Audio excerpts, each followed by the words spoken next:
Hi, hello, welcome to Shravana Health Tips. La Menti, The Mind Clinic, psychiatric doctor Ravikumar సార్తో ఉన్నాము. నమస్తే sir. నమస్కారం అండి. నా పేరు డాక్టర్ రవికుమార్ గారి పేరు. నేను consultant psychiatrist, la mente the mind clinic. నా క్లినిక్ అడ్రస్ వచ్చేసి KPHB 9th phase road near Forum mall. Schizophrenia అంటే ఏంటి సార్? స్కిజోఫ్రీనియా ఒక మానసిక రుగ్మత. ఇది వ్యక్తి యొక్క ఆలోచనలను, ప్రవర్తనను మరియు భావాలను ప్రభావితం చేస్తుంది. వాస్తవానికి విరుద్ధంగా భ్రమలను, భావాలను మరియు ఆలోచనలను గందరగోళం సృష్టిస్తుంది. సిజోఫెర్నియా ముఖ్య లక్షణాలు ఏంటి సార్? స్కిజోఫ్రీనియాలో ముఖ్యంగా 3 రకమైన లక్షణాలు కనబడతాయి. పాజిటివ్ లక్షణాలు, నెగిటివ్ లక్షణాలు మరియు డిసార్గనైజ్డ్ బిహేవియర్ అంటే విపరీతంగా ప్రవర్తించడం. పాజిటివ్ లక్షణాలు, పాజిటివ్ సింప్టమ్స్ అంటే భ్రమలు కలగడం, అంటే సైకియాట్రిక్ టర్మినాలజీలో డెల్యూషన్స్ అంటాం. అంటే వాస్తవానికి విరుద్ధమైన భావాలు కలిగి ఉండటం, సత్యదూరమైన భావాలను కలిగి ఉండటం. ఉదాహరణకు, నన్ను ఎవరో వెంబడిస్తున్నారు, నన్ను ఎవరో చంపాలని చూస్తున్నారు. రెండవది హాలుసినేషన్స్, అంటే లేనిది కూడా చూడడము లేదా వినబడటం. ముఖ్యంగా స్కిజోఫ్రీనియాలోని వాయిసెస్ అనేవి బాగా వినిపిస్తూ ఉంటాయి. మూడవది డిసార్గనైజ్డ్ బిహేవియర్. డిసార్గనైజ్డ్ బిహేవియర్ అంటే తను ఎలాగైతే స్పందించేవాడో అలా స్పందించకుండా వాస్తవానికి విరుద్ధంగా లేదా విపరీతంగా ప్రవర్తించడం. నెగిటివ్ లక్షణాలు.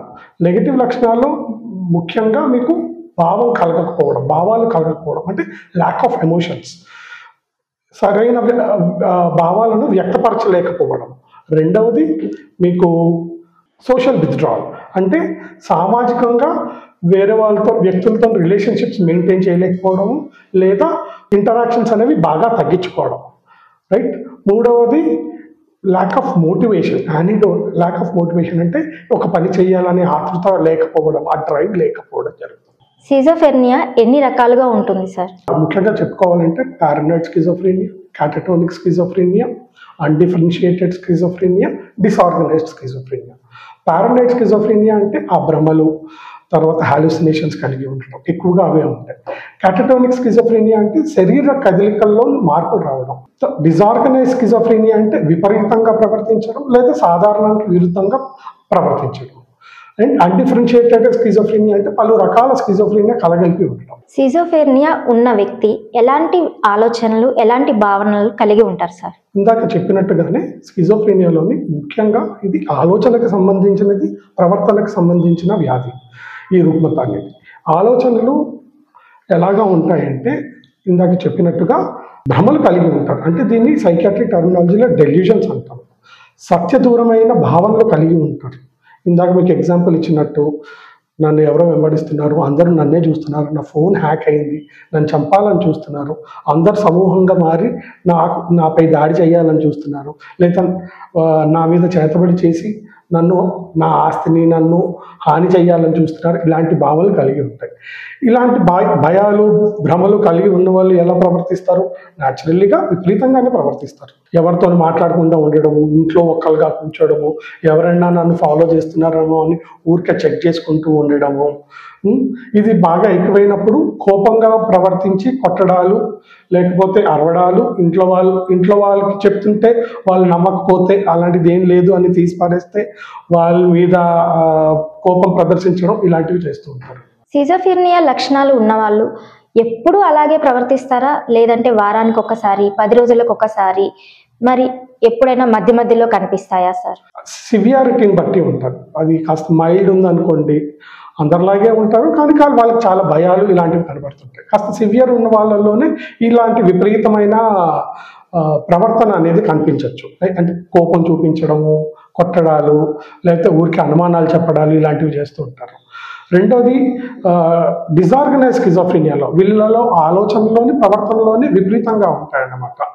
లైక్ కొన్ని ఎగ్జాంపుల్స్లో మేము చూసిన కేసెస్లోని చెత్త ఏరుకొని తినడము, బట్టల్లో మూత్రాలు అవి పోసేయడము, డిస్ఇన్హిబిటెడ్ బిహేవియర్, వెళ్ళి అమ్మాయిలు పట్టుకోవడాలు, లేకపోతే డిస్రోబింగ్ క్లోత్స్, బట్టలు ఇప్పి తిరగడాలు, ఎయిమ్లెస్ వాండరింగ్, ఎటెటో తిరుగుతుంటారు, రోడ్డు మీద కూర్చుంటారు, ఎక్కడ ఏ టైంకి ఏం చేయాలో తెలియలేకపోవడాలు, ఇలాంటివి జరుగుతుంది. అంటే రోజులు, వారాలు గ్యాప్లు అనేది ఉండదా సార్?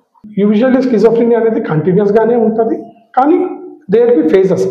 కాస్త ఎక్యూట్ ఫేజ్ ఉందనుకోండి, సడన్గా ఎక్కువగా స్ట్రెస్ లాగా ఫీల్ అయ్యారనుకోండి, అప్పుడు విపరీతంగా కనబడే అవకాశం ఉంటుంది. కానీ మ్యాక్సిమం ఏంటంటే వాళ్ళ రొటీన్ అనేది దెబ్బతింటారు. ఉదయం లేచి మొహం కడుక్కొని స్నానం చేసి ఓ పనికి వెళ్ళాలి, ఇలాంటివన్నీ దెబ్బతింటాయి. ఈ కోపము లేదా కొట్టడాలు, తిట్టడాలు లేదా ఈ డిసార్గనైజ్డ్ బిహేవియర్ చెప్పాను చూసారా, అవి మధ్యలో కనిపిస్తూ ఉంటాయి, లేదా కొందరిలో అయితే కంటిన్యూస్గా కూడా కనిపిస్తూ ఉంటాయి. సిజోఫ్రెనియాని ఎలా గుర్తిస్తారు సార్? ఎలాంటి పరీక్షల ద్వారా సిజోఫ్రెనియాని గుర్తించవచ్చు సార్? స్కిజోఫ్రీనియా ముఖ్యంగా మేము మెంటల్ స్టేటస్ ఎగ్జామినేషన్ అంటే మానసిక స్థితి ఎగ్జామినేషన్, పేషెంట్ యొక్క ఆలోచనల్ని ప్రవర్తనని విశ్లేషించడం ద్వారా తెలుసుకుంటాం. అలాగే ఫ్యామిలీ మెంబర్స్ హిస్టరీ నుంచి తెలుసుకుంటాము. జన్యుపరమైన కనెక్షన్ కోసము, జన్యుపరమైన ప్రభావం ఏమైనా ఉందా లేదో తెలుసుకోవడం కోసం ఫ్యామిలీస్లో ఎవరికైనా అంటే వాళ్ళ దగ్గర సంబంధికుల్లో ఎవరికైనా మానసిక వ్యాధి ఉందో లేదో అడిగి తెలుసుకోవడము, లేదా ఆర్గానిక్ కాజెస్ రూల్ అవుట్ చేయడం కోసం మేము హిస్టరీలోని ఎప్పుడైనా ఫిట్స్ వచ్చాయా, లేకపోతే ఎప్పుడైనా తలకి దెబ్బ తగిలిందా, ఇలాంటివి క్వశ్చన్స్ అడిగి తెలుసుకుంటాము. రెండోది ఏంటంటే సబ్స్టెన్స్ హిస్టరీ అనేది బాగా తీసుకుంటాం. ఈ మాదక ద్రవ్యాలు అనేది ఎక్కువగా తీసుకునే వాళ్ళలో స్కిజోఫ్రెనియా వచ్చే లక్షణాలు చాలా ఎక్కువగా ఉండే ఛాన్స్ ఉంటుంది. So that is one of the predisposing factors. అంతేకాకుండా చిన్నప్పుడు ఏమైనా అడ్వర్స్ ఈవెంట్స్ ఉన్నాయా లేవా అనేది తెలుసుకొని మేము ఒక కంక్లూజన్కి వస్తాం. అంతేగాని స్కిజోఫ్రెనియాకి ఇతర వ్యాధుల్లాగా, మెడికల్ వ్యాధుల్లాగా, సర్జికల్ వ్యాధుల్లాగా ప్రత్యేకమైన బ్లడ్ టెస్ట్స్ అంటూ లేవు, స్కానింగ్స్ అంటూ లేవు. Okay sir. Mostly psychiatric history తెలుసుకోవడం ద్వారా, మానసిక స్థితి విశ్లేషణ చేయడం ద్వారా మేము తెలుసుకుంటాం. సిజోఫ్రెనియా అనేది మానసిక వ్యాధితో బాధపడే వాళ్ళకి ఎక్కువగా వస్తుందా సార్? మానసిక రుగ్మతలు ఉన్న వాళ్ళలో అంటే యాంగ్జైటీ, డిప్రెషన్, ఇలాంటి స్ట్రెస్ని తట్టుకోలేకపోవడం, ఇలాంటి వ్యాధులు ఉన్న వాళ్ళల్లో, ఇలాంటి కండిషన్స్ ఉన్న వాళ్ళల్లో స్కిజోఫ్రెనియా వచ్చే లక్షణాలు చాలా ఎక్కువగా ఉంటాయి. స్కిజోఫ్రెనియా వచ్చే ఛాన్సెస్ చాలా ఎక్కువగా ఉంటాయి. అలాగని ఇది కంపల్సరీ కాదు అది ఉండాలని. It's not a preformed rule. Schizophrenia అనేది ఏ వయసు వారికి వస్తుంది సార్? ఏ వయసు వారు ఎక్కువగా బాధపడుతూ ఉంటారు? ముఖ్యంగా స్కిజోఫ్రెనియా అనేది 16 నుంచి 35 సంవత్సరాల వయసులో వాళ్ళకి వస్తుంటుంది. మగవాళ్ళలో ఆడవాళ్ళతో పోలిస్తే కాస్త ముందుగా వస్తుంటుంది. 45 సంవత్సరాల తర్వాత ఈ వ్యాధి రావడం కాస్త అరుదే, కానీ వచ్చిందంటే ఆర్గానిక్ కాజెస్ ఏమైనా ఉన్నాయా లేవా రూల్ అవుట్ చేసుకుంటాం. అలాగని రాదని కాదు, చాలా అరుదుగా వస్తుంది. వస్తే మాత్రం మోస్ట్ ప్రాబబ్లీ ఏమైనా మెదడులో ఏమైనా చేంజెస్ ఉన్నాయా, స్ట్రోక్ ఏమైనా వచ్చిందా, రైట్, ఎట్రోఫీ, సెరిబ్రల్ ఎట్రోఫీ అలాంటివి ఏమైనా ఉన్నాయా, లేకపోతే హెడ్ ఇంజరీ ఏమైనా అయ్యిందా, ఇలాంటివి రూల్ అవుట్ చేస్తాం అనమాట. ఇలాంటి ఆర్గానిక్ కాజెస్ ఉన్న వాళ్ళలో వచ్చే అవకాశాలు చాలా ఎక్కువగా ఉంటాయి. సిజోఫ్రెనియా అనేది చిన్నపిల్లల్లో కూడా వస్తుందంటారు కదా సార్, అది ఎంతవరకు నిజమా? నిజమే అమ్మా, ఇది అడాల్సెన్స్లో మొదలవుతుంది, కానీ చిన్నపిల్లల్లో కూడా స్కిజోఫ్రెనియా వచ్చే ఛాన్సెస్ ఉన్నాయి. వీటిని చైల్డ్ ఆన్సెట్ స్కిజోఫ్రెనియా అంటాము. వీళ్ళలో కూడా భ్రమలు, హాలుసినేషన్స్ అనేవి కనబడుతుంది. చిన్నపిల్లల్లో సిజోఫ్రెనియా లక్షణాలు ఎలా కనిపిస్తాయి సార్? అంటే ఎలా గుర్తించవచ్చు? ఎలా గుర్తించంటే ముందు హిస్టరీ తీసుకుంటామమ్మా. యూజువల్లీ వాళ్ళు ఏమైనా మాట్లాడుకుంటున్నారా, లేకపోతే విపరీతంగా ప్రవర్తిస్తున్నారా, కొట్టడాలు ఎవరు ప్రమోట్ చేయకుండానే వైలెంట్గా అయిపోతున్నారా, అంతేకాకుండా వీళ్ళలో సడన్గా అకాడమిక్ డౌన్ఫాల్ ఉంటుంది. బాగా చదువుకున్న వాళ్ళు సడన్గా చదువులోని బ్రేక్ కనబడుతూ ఉంటుంటుంది. సో యూజువల్లీ ఈ కంప్లైంట్తో వస్తుంటారు మన దగ్గరికి. జ్ఞాపక శక్తి తగ్గిపోయింది అనడము, లేకపోతే సరిగ్గా చదవడం మానేస్తున్నాడు అనడము. అప్పుడు హిస్టరీ తీసుకుంటుంటే వీళ్ళలోని ఆ హాలుసినేషన్స్ని, ఆ భ్రమల్ని గుర్తించవచ్చు. సిజోఫ్రెనియా వ్యాధికి వాడే ఔషధాల వల్ల ఎలాంటి సైడ్ ఎఫెక్ట్స్ ఉంటాయి సార్? స్కిజోఫ్రెనియా కోసం యాంటీసైకోటిక్స్ అనే మందులు వాడతాము. యాంటీసైకోటిక్స్లో 2 రకాలు ఉంటాయి, ఫస్ట్ జనరేషన్, సెకండ్ జనరేషన్ అనేసి. ఫస్ట్ జనరేషన్ యాంటీసైకోటిక్స్లోని ఎక్కువగా మనకి ఎక్స్ట్రా పిరమిడల్ సింప్టమ్స్ అని సైడ్ ఎఫెక్ట్ అనేది కనబడుతూ ఉంటుంది. ఎక్స్ట్రా పిరమిడల్ సింప్టమ్స్ అంటే శరీర కదలికల్లోని మార్పులు రావడము, స్లోగా ప్రవర్తించడము, రైట్, పాస్చరింగ్, చేతులు వణకడం ఉంటుంది, పాస్చరింగ్ ఉంటుంది. తర్వాత ఎమోషన్స్ అనేది ఎక్స్ప్రెస్ చేయలేకుండా ఉండడం, మాస్క్ లైక్ ఫేసెస్ అన్ని చెప్తుంటాం. అదే కాకుండా వీళ్ళకి టార్టివ్ డిస్కైనేషన్ అనే సైడ్ ఎఫెక్ట్ వచ్చే అవకాశాలు చాలా ఎక్కువగా ఉంటాయి. అంటే చాలా సంవత్సరాల నుంచి యాంటీసైకోటిక్స్ వాడుతుంటే లోపల బ్రెయిన్ లోపల అంటే మెదడు లోపల మార్పులు చెంది ఈ సడన్గా మూమెంట్ డిజార్డర్స్ లాంటివి కనబడుతుంటాయి. సడన్గా చేతులు కదపడాలు, మెడలు కదపడాలు, మూతి చుట్టూ ట్రెమర్స్ రావడము, ఇలాంటివి జరుగుతూ ఉంటాయి. సెకండ్ జనరేషన్స్లో మీకు ఎక్కువగా మెటబాలిక్ సిండ్రోమ్ అనేది కనబడుతుంటుంది. అంటే డయాబెటీస్ రిస్క్ పెరగడము, లిపిడ్ ప్రొఫైల్లో చేంజెస్ రావడము, వెయిట్ గెయిన్ ఉండడము, ఎక్కువ సెడేషన్ లేదా నిద్రలేమితనం ఉండడము కనబడుతూ ఉంటాయి. సిజోఫ్రెనియా వ్యాధితో బాధపడుతున్న వాళ్ళకి కౌన్సిలింగ్ ఎంతవరకు ఉపయోగపడుతుంది సార్? స్కిజోఫ్రీనియా వ్యాధితో బాధపడుతున్న వారికి కౌన్సిలింగ్ కూడా ఒక ముఖ్యమైన భాగమే. కానీ అక్యూట్ మేనేజ్మెంట్లో మెయిన్గా ట్రీట్మెంట్ ఈసీటీ, ఈ చికిత్సా విధానాన్ని చూస్తాం. ఒకసారి వాళ్ళ భ్రమలు లేకపోతే హాలిసినేషన్స్ ఇవి తగ్గాక వీళ్ళకి సోషల్ స్కిల్ ట్రైనింగ్ ఇవ్వచ్చు, వొకేషనల్ రీహాబిలిటేషన్, తర్వాత సమాజంలో ఇంటిగ్రేషన్ చేయడానికి ఉపయోగపడుతుంది. సైకో ఎడ్యుకేషన్ అనేది పేషెంట్కి చేస్తాము మేము, అలాగే పేషెంట్తో వచ్చిన ఫ్యామిలీ మెంబర్స్ కూడా చేస్తాం. సో దట్ వాళ్ళకి ఏంటంటే ఈ ట్రిగర్స్ని గుర్తించుకోవచ్చు, ముందే గుర్తించడానికి ఉపయోగపడుతుంది. ఇది స్టార్ట్ అవుతుంది, సో దట్ రిలాప్స్ని తగ్గించడానికి కోసం ఉపయోగించవచ్చు. స్ట్రెస్ని ఎలాగ హ్యాండిల్ చేయాలో వాళ్ళకి చెప్తాము కౌన్సిలింగ్ ద్వారా. అంతేకాకుండా వీళ్ళకి ఆ క్లారిటీ అనేది తెలుస్తుంది. ఇంతకుముందు భ్రమలు ఉన్నాయి, అందరూ మనల్ని చంపాలని చూస్తున్నారు, లేకపోతే వెంబడిస్తున్నారు, ఏదో హాని చేయాలని చూస్తున్నారు, వాళ్ళకి ఎక్స్ప్లెయిన్ చేయడం జరుగుతుంది. ఇది భ్రమ, ఇది వాస్తవం కాదు. ఈసారి నుంచి కూడా ఇలాంటి ఆలోచనలు వస్తే ముందుగా గుర్తించి మీరు సైకియాట్రిస్ట్ని కన్సల్ట్ చేయొచ్చు. ఈ ట్రిగర్స్ని ఐడెంటిఫై చేయడానికి కూడా ఉపయోగపడుతుంది. ఈ కౌన్సిలింగ్ అనేది ఎన్నిసార్లు ఇస్తారు సార్? కౌన్సిలింగ్ అనేది పేషెంట్ టు పేషెంట్ మారుతూ ఉంటుంది. యూజువల్లీ ఒక 10 to 20 సెషన్స్ అయితే పడుతుంది. స్కిజోఫ్రెనియా అనేది వంశపారంపర్యంగా కూడా వస్తుందా సార్? స్కిజోఫ్రెనియా ఒక జన్యుపరమైన ప్రభావం అనేది కనబడుతూ ఉందమ్మా. ఎలాగా అంటే ఇప్పుడు ఫ్యామిలీ హిస్టరీలోని ఎవరికైనా అంటే క్లోజ్ రిలేటివ్స్లో లైక్ అమ్మమ్మలు, తాతలు, అత్తలు, మేనమామలు, బాబాయిలు, పిన్నులు, వీళ్ళల్లో ఎవరికైనా స్కిజోఫ్రెనియా ఉంది అంటే పిల్లల్లో వచ్చే అవకాశాలు చాలా ఎక్కువగా ఉంటాయి. నార్మల్ పీపుల్తో పోలిస్తే వీళ్ళల్లో వచ్చే అవకాశాలు 6% చాలా ఎక్కువగా ఉంటుంది. స్కిజోఫ్రెనియా వ్యాధికి వాడే మందుల వల్ల బ్రెయిన్కి ఏమన్నా ఎఫెక్ట్ ఉంటుందా సార్? సైడ్ ఎఫెక్ట్స్ ఉంటుంది ఇందాక చెప్పినట్టే, కానీ ఈ మందులు కూడా బ్రెయిన్ మీదే పనిచేస్తాయి. బ్రెయిన్లో ఉన్న అసమానతలను, ఇంబ్యాలెన్సెస్ని కరెక్ట్ చేయడానికి ఉపయోగిస్తాము. సో బ్రెయిన్ మీద పనిచేస్తుంది కాబట్టి వీటి మెకానిజం ఆఫ్ యాక్షన్ ద్వారానే సైడ్ ఎఫెక్ట్స్ వచ్చే అవకాశాలు ఉంటాయి. స్కిజోఫ్రెనియా వ్యాధి ఉన్న వాళ్ళు తన పనులు తను చేసుకోగలుగుతారా సార్? హై ఫంక్షనింగ్ స్కిజోఫ్రెనియా ఉందంటే భ్రమలు, ఈ హాలిసినేషన్స్ ఉన్న వాళ్ళలో కూడా చేసుకునే అవకాశాలు ఉంటాయి. కానీ ఒకసారి తగ్గిపోయిన తర్వాత వాళ్ళ రొటీన్ లైఫ్ మందులు వాడుకుంటూ వాళ్ళ రొటీన్ అనేది వాళ్ళు చేసుకోవచ్చు. ఉద్యోగాలు చేసుకుంటారు, చదువుకుంటుంటారు. డాక్టర్లు ఉన్నారు స్కిజోఫ్రెనియా వ్యాధిగ్రస్తులు, పెద్ద ప్రొఫెషన్స్లో ఉన్న వాళ్ళు ఉన్నారు స్కిజోఫ్రెనియా వ్యాధిగ్రస్తులు. సో దానికి దీనికి ఏం సంబంధం లేదు. అంటే ఆ అక్యూట్ ఫేజ్ మనం తొందరగా గుర్తించి తొందరగా చికిత్స ప్రారంభించేస్తే తొందరగా రికవరీ ఉంటుంది, తొందరగా వాళ్ళ రొటీన్లోకి వాళ్ళు వెళ్ళిపోవచ్చు. స్కిజోఫ్రెనియా లక్షణాలు ఉన్న వ్యక్తితో కుటుంబ సభ్యులు మరియు స్నేహితులు ఎలా నడుచుకోవాలి సార్? ఒకటి ఏంటంటే ముందుగా ఎనీ సైకియాట్రిక్ డిజార్డర్ మేనేజ్మెంట్లో సోషల్ సపోర్ట్ అనేది చాలా ముఖ్యం. రికవరీ కావడానికి పేషెంట్స్కి సోషల్గా ఫ్యామిలీ మెంబర్స్ నుంచి కానీ ఫ్రెండ్స్ నుంచి కానీ ఎంత ఎక్కువ సపోర్ట్ ఉంటే అంత త్వరగా పేషెంట్ రికవరీ అయ్యే ఛాన్సెస్ ఉంటాయి అన్నమాట. ఫ్యామిలీ మెంబర్స్ ఎలా ఉపయోగపడవచ్చు? ఒకటి, చికిత్స తీసుకోవడానికి ప్రోత్సహించవచ్చు. రెండోది, ట్రిగర్స్ని గుర్తించడంలోని పేషెంట్కి సహాయపడవచ్చు. ట్రిగర్స్ ఎంత తొందరగా గుర్తిస్తే అంత తొందరగా రిలాప్స్ నుంచి కాపాడతారు అనమాట. మూడోది, వొకేషనల్గాను రిలేషన్షిప్స్ మెయింటైన్ చేయడంలోని, తర్వాత ఆక్యుపేషన్ తన వృత్తిని ఏదైతే ఉందో అది కొనసాగించడంలోని సహాయపడవచ్చు. అసలు ఈసీటీ అంటే ఏంటి సార్? ఈసీటీ అంటే electro convulsive therapy. ECT psychiatric disorders మేనేజ్మెంట్లో ఒక ముఖ్యమైన చికిత్సా విధానము. ఎప్పుడు మేము దీన్ని రికమెండ్ చేస్తాము అంటే ఆత్మహత్య భావాలు ఎక్కువగా ఉన్నాయి పేషెంట్కి, లేదా బాగా అగ్రెసివ్ ఉన్నాడు, వైలెంట్ బిహేవియర్ ఉంది, దానివల్ల తనకు కానీ ఇతరులకు కానీ హాని జరిగే సందర్భాలు చాలా ఎక్కువగా ఉన్నాయి అన్న సమయంలోని దీన్ని రికమెండ్ చేస్తాం.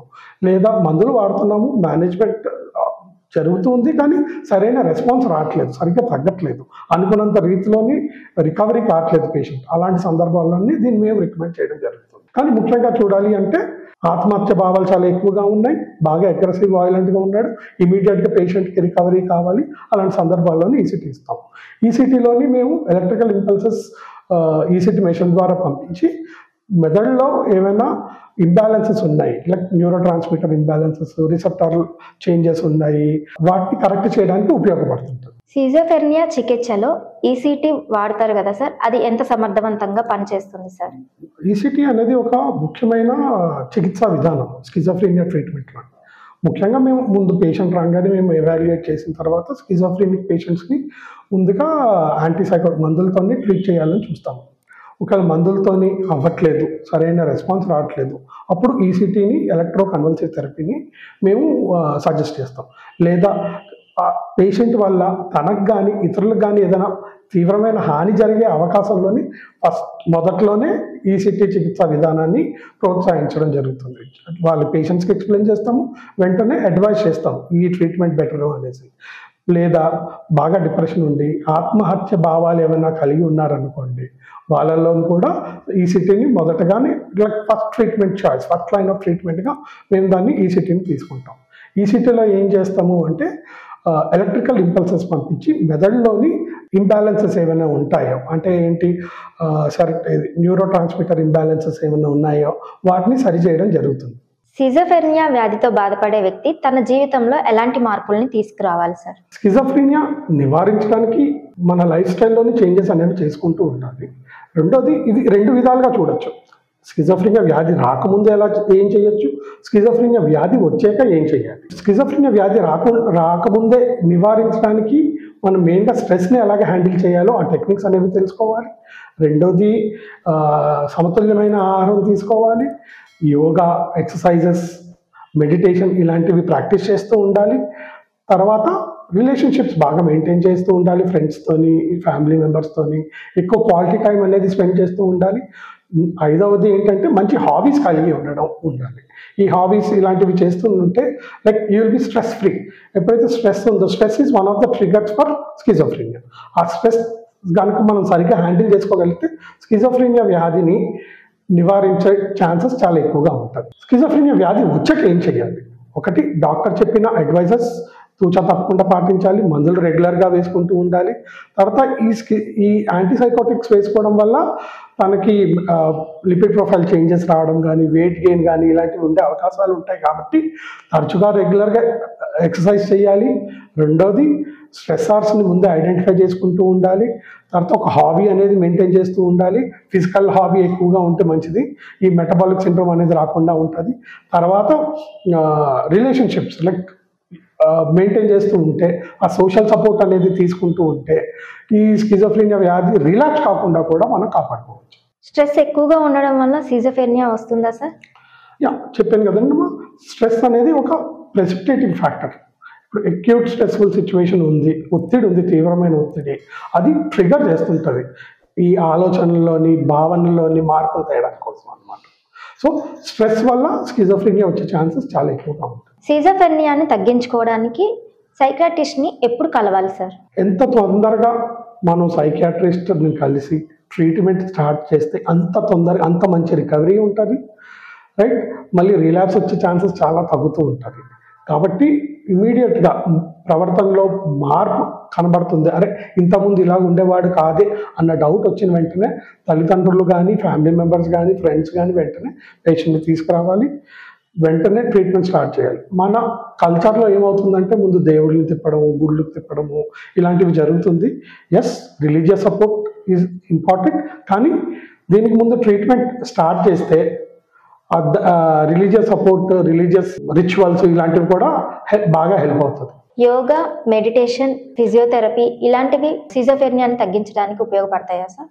యోగా, మెడిటేషన్ అనేది మెయిన్గా స్ట్రెస్ని ఎలా తట్టుకోవచ్చు, ప్రాపర్గా చేసుకోవచ్చు, ప్రాపర్గా హ్యాండిల్ చేయొచ్చు అన్న దానికి బాగా ఉపయోగపడుతుంది. సో యోగా, మెడిటేషన్ వల్ల చాలా ఉపయోగాలు ఉన్నాయి. ఎస్పెషల్లీ అన్ని సైకియాట్రిక్, స్కిజోఫ్రెనియా ఒకటే కాదు, అన్ని సైకియాట్రిక్ డిజార్డర్స్లోని దీన్ని రిలాప్స్ రాకుండా తగ్గిస్తుంది. రెండోది, సైకియాట్రిక్ డిజార్డర్స్కి గురి కాకుండా తగ్గిస్తుంది. స్కిజోఫ్రెనియా అనేది ప్రెగ్నెన్సీ వాళ్ళల్లో కూడా వచ్చే అవకాశం ఉంటుందా సార్? స్కిజోఫ్రెనియా ప్రతి మనిషిలో వచ్చే అవకాశాలు ఉంటుందమ్మా. ప్రెగ్నెన్సీ అనేది స్ట్రెస్ఫుల్ సిచ్యువేషనే కాబట్టి, స్ట్రెస్ అనేది ట్రిగర్ చేస్తుంది కాబట్టి మానసిక వ్యాధులు రావడానికి. సో ప్రెగ్నెన్సీలో కూడా స్కిజోఫ్రెనియా లక్షణాలు కనబడే అవకాశాలు చాలా మెండుగా ఉన్నాయి. స్కిజోఫ్రెనియా లక్షణాలు ఉన్న ఒక పేషెంట్ గురించి మీ అనుభవాన్ని ఒకసారి షేర్ చేయగలరా సార్? ఇందాక చెప్పినట్టే రీసెంట్గానే ఒక పేషెంట్ కలిసారు, వచ్చారు, కూర్చున్నారు, చెప్పడం మొదలు పెడుతూనే ఉన్నాడు. వీళ్ళలో ఈ పర్టికులర్ పేషెంట్లో ఈ డిజార్గనైజ్ థింకింగ్ అనేది ఉంది, అంటే ఆలోచనలు సరిగ్గా లేవు. సో అది ఎలా తెలుస్తుందంటే మనకి వాళ్ళు వాడే భాషలోనే ఒక మాటకి కనెక్షన్ లేకుండా మాట్లాడుతూ ఉంటుంటారు. అందులోనే లైక్ ఫ్యామిలీ మెంబర్స్ మీద నా మీద చేతబడి చేస్తున్నారు, అందరూ ఏకమైపోయి నన్ను చంపాలని చూస్తున్నారు అన్న కేసుతోనే వచ్చారనమాట.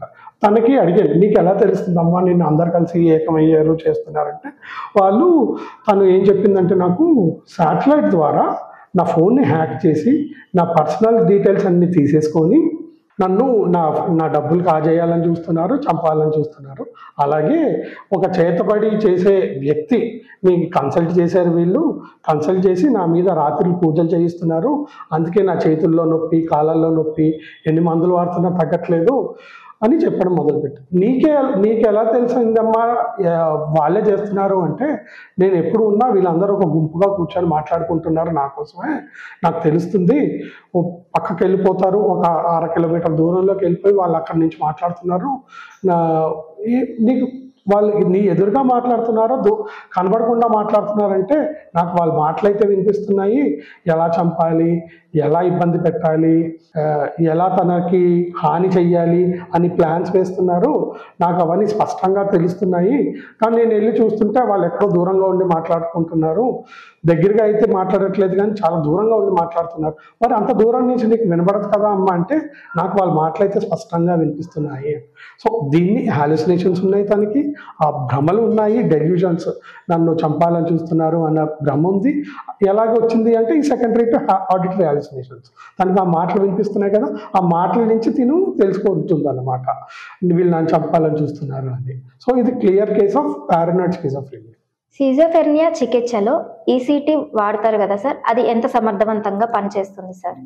ఈసీటీ అనేది ఒక ముఖ్యమైన చికిత్సా విధానం స్కిజోఫ్రెనియా ట్రీట్మెంట్లో.